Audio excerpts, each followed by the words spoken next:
வணக்கம். இன்றைக்கி பக்கோடா குருமா செய்ய போகிறேன். அது பக்கோடாக்கு ஒரு 1.5 மணி நேரமாக ஒரு 300 கிராம் கடலைப்பருப்பு ஊற வச்சுருக்கேன். அதுக்கு தேவையான பொருள் வந்து பக்கோடாவுக்கு தேவையான பொருள் 2 வெங்காயம், ஒரு பெரிய பெரிய வெங்காயம் 2 பொடியாக நறுக்கி வச்சுருக்கேன். இஞ்சி ஒரு துண்டு, பச்சை மிளகாய் 2, ஒரு 10 பல் பூண்டு, சோம்பு ஒரு 1.5 ஸ்பூன் சோம்பு. இதெல்லாம் ஃபஸ்ட்டு மிக்சியில் போட்டு அடிச்சுட்டு அதுக்கப்புறம் தான் பருப்பு போட்டு அடிப்பேன். அது எப்படின்னு காட்டுறேன் நான். அதுக்கு தேவையானது கருவேப்பிலை, கொத்தமல்லிலாம் ஒரு கைப்பிடி அளவு எடுத்து வச்சுருக்கேன் பக்கோடாவுக்கு. அடுத்தது குருமாவுக்கு தேவையான பொருள் வந்து பச்சை மிளகா ஒரு துண்டு, இஞ்சி, பச்சை மிளகா ஒரு 4-5 பச்சை மிளகா. இதில் கூட வந்து கொஞ்சமாக விருப்பப்பட்டால் மிளகாத்தூளும் கலந்துக்கலாம். குருமாவில் ஒரு 4-5 மிளகா கிள்ளி வச்சுருக்கேன். இது எல்லாமே நான் வதக்க போகிறேன். வெங்காயம் ஒரு 4 வெங்காயம், பெரிய பெரிய வெங்காயம் 4 வெங்காயம் நீட்டு வாக்கில் கட் பண்ணி வச்சுருக்கேன். 4 தக்காளி போட்டிங்கன்னா கூடுதலாக நல்லாயிருக்கும் டேஸ்ட்டு. 4 தக்காளி கட் பண்ணி வச்சுருக்கேன். கருவேப்பிலை, கொத்தமல்லி கொஞ்சம் ஒரு சின்ன சின்ன இனுக்கில் கட் பண்ணி வச்சுருக்கேன். இது 1.5 ஸ்பூன் எண்ணெய் ஊற்றிக்கலாம். எண்ணெய் சூடாயிடுச்சு. அதில் வந்து பச்சை மிளகாய், இஞ்சி, சோம்பு, பூண்டு இதெல்லாம் போட்டு வதக்குவோம். இதெல்லாம் பச்சை வாசனை அடிக்கும், வேறு ஒன்றும் இல்லை. இதை வதக்கிட்டோம்னா நல்லாயிருக்கும். குருமா 2 வகையாக வைக்கலாம். குருமா வந்து பக்கோடா குருமா நான் இந்த மாதிரி தான் வைப்பேன். இன்னொன்று வந்து வெங்காயம் தக்காளி வதக்கி போட்டு காயெலாம் வெஜிடபிள் குருமா, அது வேறு மாதிரி. வேணுன்னா சொல்லுங்கள். அது வேணுன்னா சொல்லுங்கள். வெஜிடபிள் குருமா எப்படின்னு பார்க்கலாம். செய்துக்கலாம். இந்த அளவுக்கு வதங்கினா போதும். அப்புறம் வெங்காயம் போடுவோம். எறப்பட்டு உண்டாண்ணா 2 வெங்காயம் ஒரு 4. இது நல்லா வதங்கிட்ட கொஞ்சம். இந்த பதத்துக்கு வதக்கினா போதும். இதுலேயே தக்காளி, கருவேப்பிலை, கொத்தமல்லி எல்லாம் போட்டு வதக்குவோம்.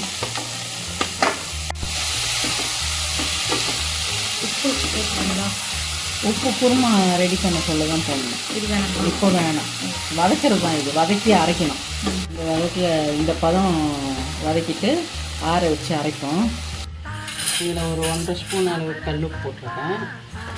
முதல்ல ஃபஸ்ட்டு இஞ்சி, பூண்டு, சோம்பு, பச்சை மிளகாய் எல்லாத்தையும் ஒரு ஓட்டிடலாம். ஏன்னா பசங்க வாயில் கடிச்சிதுன்னா சாப்பிடாதுங்க. அதனால் நான் எப்போவுமே இதில் ஒரு ஃபஸ்ட்டு ஒரு அளவு போட்டுட்டு அப்புறமா தான் பருப்பு போடுவேன்.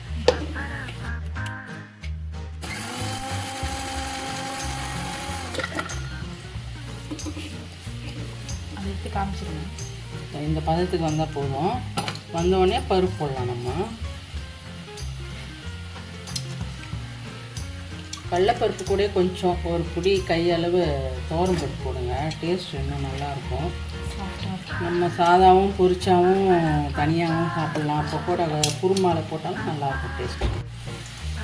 இதே மாதிரி மற்ற பருப்பும் போட்டு அரைச்சி எடுத்துக்கலாம். இந்த பதத்துக்கு அரைச்சி எடுத்துக்கணும் பக்கோடாவுக்கு. அரைச்சி இதில் வெங்காயம், கருவேப்பிலை, கொத்தமல்லி போட்டு நல்லா பிசைஞ்சு வச்சுப்போம். அப்போ தான் பக்கோடா போட ஈஸியாக இருக்கும். வெங்காயம், கருவேப்பிலை, கொத்தமல்லி இதெல்லாம் போட்டு ஃபஸ்ட்டு பச்சை மிளகாய், இஞ்சி அரைச்சதால் இதெல்லாம் போட்டு பிசைஞ்சு வச்சுக்கணும். கல்லுப்பு அதுலேயே மிக்ஸி ஜார்லேயே போட்டு எல்லாமே அரைச்சிட்டேன். வெறும் பிசைஞ்சு இது பக்கோடாக்கு ரெடி பண்ணி வச்சுருவோம். அதே மிக்சிலேயே அரைச்சிக்கலாம். முந்திரி ஒரு 10 பல் போட்டிருக்கேன். உடச்சக்கடலை ஒரு ஸ்பூன் போட்டிருக்கேன். திக்னஸ் வரும். முந்திரி போட்டிங்கன்னா கொஞ்சம் டேஸ்ட்டு கொடுக்கும். அதுக்காக தான் முந்திரி ஒரு 10 பல் போட்டிருக்கேன். இதை ஃபஸ்ட்டு இப்போ அரைச்சிடலாம்.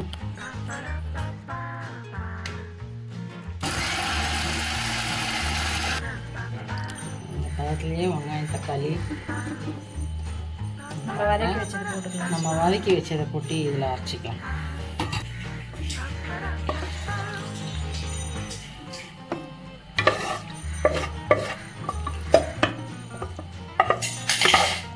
ஃபஸ்ட்டு தண்ணி இல்லாமல் அரைச்சிப்போம். தக்காளி இருக்கிறதால தண்ணி இல்லாமல் முதல்ல அரைச்சிப்போம். இந்த பதத்தில் அரைச்சிங்க. நைஸ் ஆகிடுச்சு. இப்போ குழம்பு எப்படி வைக்கிறது பார்க்கலாம். இப்போ வெங்காயம் தக்காளி வதக்கின பேன்லேயே ஒரு 1.5 ஸ்பூன் எண்ணெய் ஊற்றி தாளிச்சிக்கலாம் குருமாவுக்கு. எண்ணெய் காஞ்சதும் இது பட்டை, லவங்கம், சோம்பு ஆல்ரெடி அதில் போட்டாச்சு. இந்த ஸ்டாரு அதெல்லாம் ஒன்றா போட்டு நான் அரைச்சி வைப்பேன். அது ஒரு 1.5 ஸ்பூன் போட்டுக்கோங்க மசாலா. இந்த பொடி ரெசிபி வேணுன்னா கூட கமெண்ட்ஸ் பண்ணுங்கள். நான் போட்டு காட்டுறேன். இது நல்லா பொரிஞ்சிட்டோன்ட்டு நம்ம வச்சுருக்கிற அரைச்சி வச்ச மசாலாவை, இந்த குருமா மசாலாவை எடுத்து ஊற்றுங்க. உங்களுக்கு காரம் பத்தலைன்னா மிளகாத்தூள் கூட போட்டு வதக்கிக்கலாம். இதில் கூட கொஞ்சம் எங்களுக்கு இந்த பச்சை மிளகா காரமே போதும், அதனால் அப்படியே விட்டுட்டேன். இதை ஊற்றி இதில் நம்ம அரைச்சதுலேயே தண்ணி ஊற்றி நல்லா ஒரு 1.5 கிளாஸ், இதில் வந்து 2 கிளாஸ் தண்ணி ஊற்றிக்கலாம். ஏன்னா திக்னஸ் வந்ததுன்னா ரொம்ப கட்டியாகிடும், நம்ம பகோடா போட முடியாது. ஆனால் பகோடா போட்டால் இழுக்கும், பகோடா போட்டால் இழுத்துக்கும். அதனால் 2 கிளாஸு, இந்த அளவில் 2 கிளாஸ் தண்ணி. உங்களுக்கு வேணும்னா இன்னும் கொஞ்சம் கூட ஊற்றிக்கலாம். திக்னஸ் வந்து அவங்க விருப்பத்துக்கு ஏற்ற மாதிரி தான் அது. ஆனால் நீங்கள் என்ன பண்ணாலும் பகோடா போட்டால் அந்த தண்ணியெல்லாம் இழுத்துக்கும். இது நல்ல ஒரு கொதி வரணும். அது பாருங்கள் 2 கிளாஸ் தண்ணி. இது மிக்ஸி கழுவுன தண்ணியை அப்படியே நம்ம காய்ச்சிக்கலாம். இந்த பதத்துக்கு இருக்குது. பகோடா போட்டால் இன்னும் கொஞ்சம் கட்டியாகிடும், அதனால் நம்ம இன்னும் கொஞ்சம் தண்ணி ஊற்றிக்கலாம். நான் மஞ்சள்தூள் ஃபஸ்ட்டே போட்டு விடணும், மறந்துட்டேன். இப்போ போட்டு விட்றேன். இது ஒன்றும் பிரச்சனை இல்லை, நிறம் வர்றதுக்காக தான் மஞ்சள்தூள். நான் இந்த அளவுக்கு போட்டேன். எப்படியோ 2 ஸ்பூன் கல் உப்பு இருக்கும். ஏன்னா நான் பகோடாவில் வேறு உப்பு போடுறோம் இல்லையா, கொஞ்சம் கம்மியாகவே பார்த்து போட்டுக்கலாம். இது நல்லா ஒரு கொதிக்கட்டும். இங்கே ஆல்ரெடி ரெடி ஆகிட்டுருக்கு. சைட்லேயே பகோடா போட ஆரம்பிச்சிடலாம். இந்த மாவு ரெசிபி வந்து ஆல்ரெடி நான் புதினா வடையில் போட்டிருக்கேன், அங்கே பார்த்துங்க. அதே மெத்தட் தான் இது பகோடாக்கும்.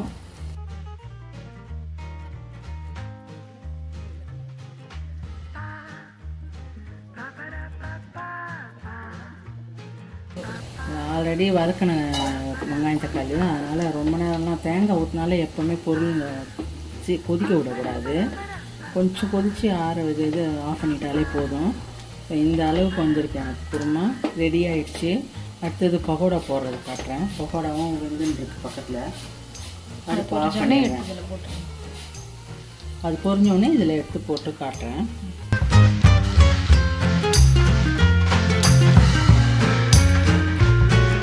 இந்த மாவு கூட எக்ஸ்ட்ராவாக அரைச்சி வச்சுக்கிட்டு ஈவினிங் ஸ்நாக்ஸ் மாதிரி எடுத்து செய்து கூட கொடுக்கலாம். குழந்தைங்க விருப்பப்பட்டு சாப்பிடும்.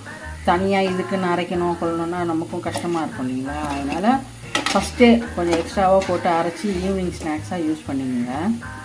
நான் இன்றைக்கி அப்படி தான் பண்ணியிருக்கேன். நான் இன்றைக்கி அது அந்த மாதிரி தான் செய்திருக்கேன். இதே மாதிரி வெங்காய பக்கோடா போட்டிருக்கேன் என்னோடய சேனலில், அதையும் போய் பாருங்கள். எதனா ஒன்று சந்தேகம் எதனா இருந்தால் எனக்கு கமெண்ட்ஸ் பண்ணுங்கள், நான் உங்களுக்கு ரிட்டன் உங்கள் கமெண்ட்ஸ் போடுறேன். இந்த குருமாவில் இந்த பக்கோடாவை போட்டு ஊற வைப்போம். இது எப்படியும் ஒரு 1 மணி நேரம் 1.5 மணி நேரம் ஊறினா தான் சாப்பிட்றதுக்கு நல்லாயிருக்கும். இன்னொரு ட்ரிப்பும் போட்டிருக்கேன் கடாயில், அதையும் போட்டு பார்க்கலாம் எப்படி இருக்குன்னு. 2வது ட்ரிப்பும் போட்டாச்சு, அதுவும் முடிஞ்சிச்சு. ஸ்டவ் ஆஃப் பண்ணிடலாம்.